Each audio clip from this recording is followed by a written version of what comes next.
Got it.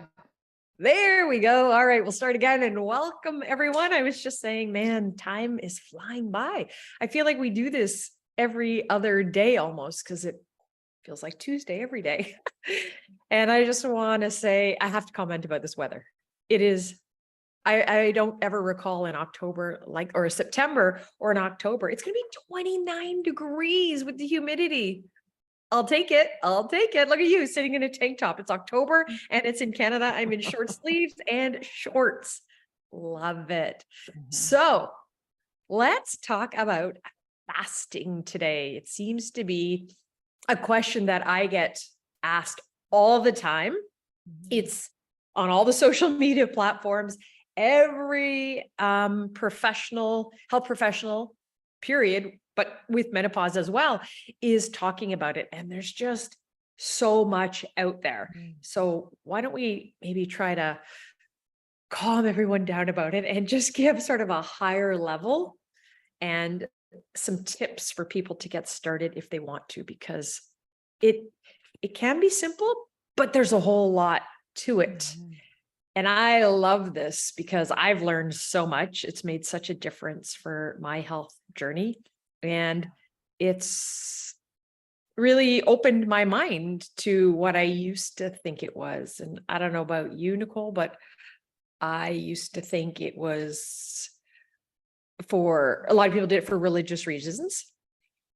And then for me as a personal trainer, I I didn't agree with it unless it was like a weight, like you're just kind of trying to lose weight really quick, going out next week at a wedding, you're going on a holiday, because I believed it would just mess up your metabolism. I thought of our metabolism as a fire. And I would always say, oh, you got to put wood on the fire, meaning you got to eat on a regular basis every couple hours, 2, 3 hours to maintain that fire, to keep it burning, to keep your metabolism roaring. And that's not the case. So share what we've learned about this. So it's not needing to eat every 2, 3 hours. And why is that? Yeah, so here's what I can say. So, a lot of you know that I went to school as a holistic nutritionist in my early 30s, so almost 20 years ago. And even back in nutrition school, we didn't really have big conversations around fasting. Mhm. And it's interesting when I started to dive into the conversation of fasting, recently, um, the Nobel Prize winner that won the like research and what he found on fasting didn't happen in 2016. So I was in school from 2003 to 2005. So, fasting, like you said, Melissa, has kind of come to the forefront because the research has been, back then there was like maybe like 500 studies, and then all of a sudden there's like thousands of studies that are showing Yeah. up now every year on fasting and the benefits. So I'll dive in a little bit. What we're going to do is we're actually going to do a whole series for the month of October to dive in a little bit more. So today is going to be just basics. So kind of the basics of, what is fasting, what's the benefit, and we're going to talk about where everyone should probably start if you want to start to play in it. So I used to, like Melissa, thought fasting to me was like starvation. And coming from a place of having an eating disorder when I was in high school, I was like, ooh, like that's bad. Like, and so I wasn't open minded for a very long time until I started to do my own homework. So, my own story, real quick, is I have been doing I'm going to say there's like 7 stages of fasting opportunity. Today, we're going to talk mostly about intermittent fasting, which is the level 1, which is kind of like beginner stage. Well, I have been doing that since probably my 40s. But beyond that, I was not playing, the extended fasting because one, I didn't know how to do it, and I was really scared about it. So, what I want to say is autophagy is the terminology and what got the Nobel Peace Prize, Nobel Prize, on the science behind autophagy. And you're like, what is that word? What does it even mean? And really, what it means is that you're starving the cell. And so if you have gone through, let's say, if you get into, and they say autophagy starts at about 17 hours on average. On average, everyone Mhm. is going to be different, but about 17 hours is the science that an average person is going to start where the cells now are starving. And you're like, oh, that sounds dangerous. Now, why do they start starving at about 17 hours? Is because what happens is we store about 1,600 calories of sugar, glucose in liver and in muscle, and so that gets depleted. So that's why some people can, like, do a fast and still do a workout, because they're using up their kind of stored energy. But Gotcha. beyond that, at about 17 hours, the body goes, what the, you're starving me. Right. But it's not a bad thing, because what it means is the cells start to go and look for food. And so a lot of you might have heard of ketosis, the keto diet.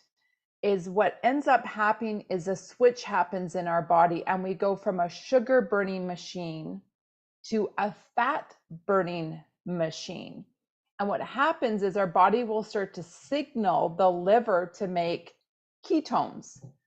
And the ketones that start to float around in our body actually perk our body up. Now, this is the crazy part. You kind of have to experience it yourself. You think, okay, my cell is starving, no nutrition is coming in, these ketones are made by the liver, and you go from sugar burning to fat burning, and my body's lit up. And I say, yes, your body is lit up. Those ketones is what your body starts to use, and it actually starts to go into the reserve of your fat, right? So And if you what's do, mhm. and what's interesting, as I learned that too, is that how you can tell if your body can't do that is that term called hangry. Anyone here get hangry if they don't eat every few hours or have kids that get hangry? So if you experience that or know people that do, that actually means that their body can't switch from one burning system to the other. So another reason why you may want to think about doing some fasting. So yeah, so keep sharing this. It's just so I amazing. love that. I Bodies, love that you right? brought that, because it does take a while to get there. So Right. I'll talk about the benefits, and then I'm going to coach you a little bit if you are new to fasting, what you can start to do. So Mm. um, so the benefit is that when we have unhealthy cells, right?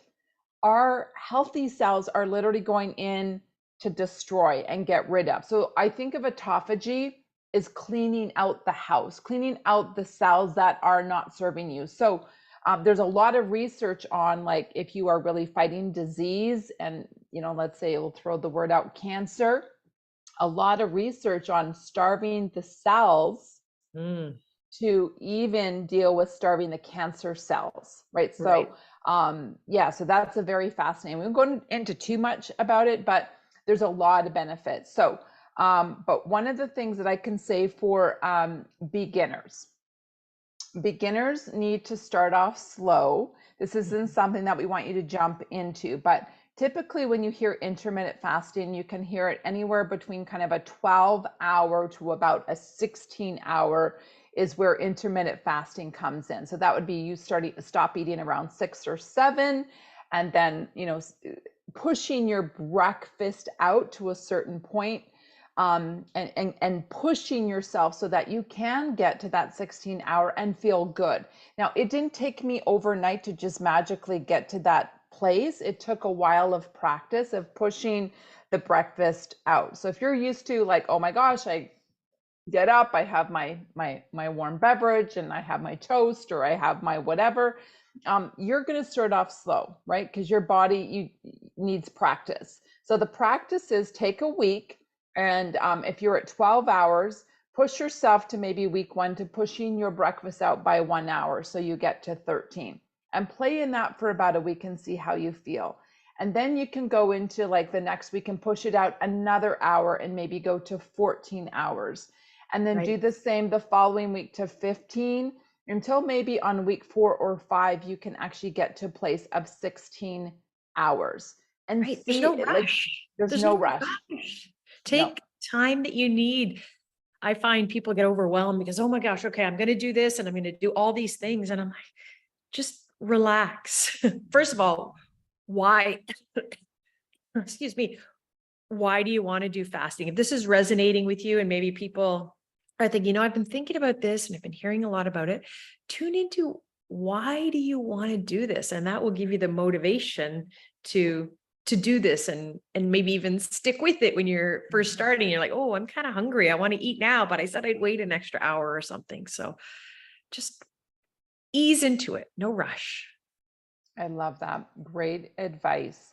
So, a lot of people will do intermittent fasting, especially women, as we get into perimenopause, menopause, and postmenopause. Yes, our metabolism oftentimes will slow down, so we're not eating as much calories.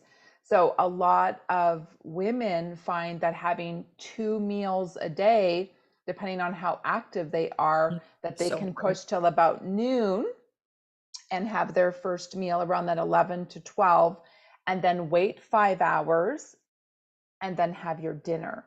And Yeah. so when we work and coach with our women in our menopause reset program, we kind of have a couple levels to play with. And level one is as we're healing their adrenals, that they're going to have about 2 really good healthy meals a day. We're helping them with their insulin resistance. We're helping them balance out their blood sugar. We're helping them become metabolically flexible. That's another term that you will hear in our world. So our recommendation is to get the book Fasting Like a Girl by Dr. Mindy, and you've got it right there, beautiful.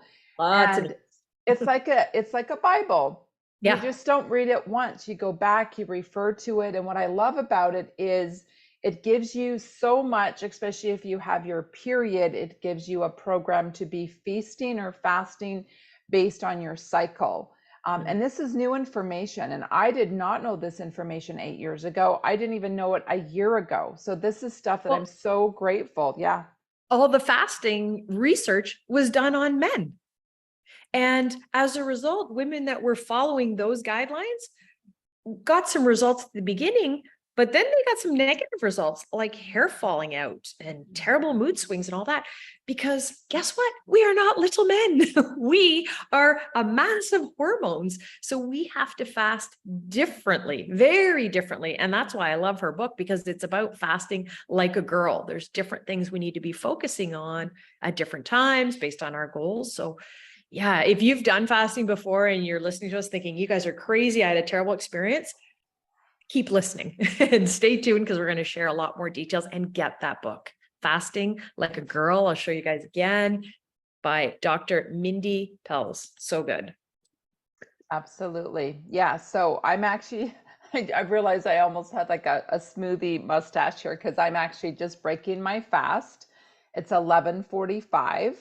Yep. And I've pushed myself. Now I'll give you a couple hacks that I have learned, and Dr. Mindy talks about it, is that when you are new and you're trying to push out your fast, is one of the best, especially if one of your goals is fat burning. And for a lot of us in menopause, that is one of our goals, is burning fat, is pushing out your fasting, right? So you're cramming your calories in a shorter window of time, and becoming a good fat burner.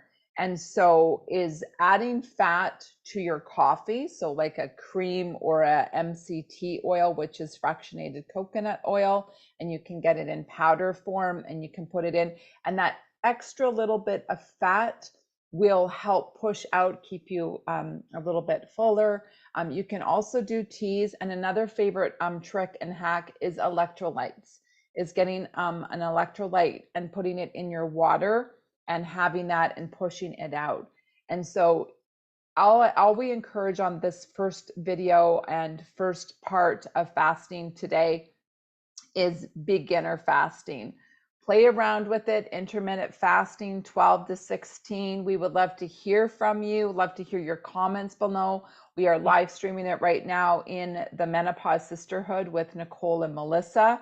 I know that this video is going to be on YouTube, and we are also getting it out in our newsletter as well. So we want to bring so much value every week, so that what we have learned over the last 8+ years, we want to share that out to the world and help you as a woman feel awesome in this next chapter.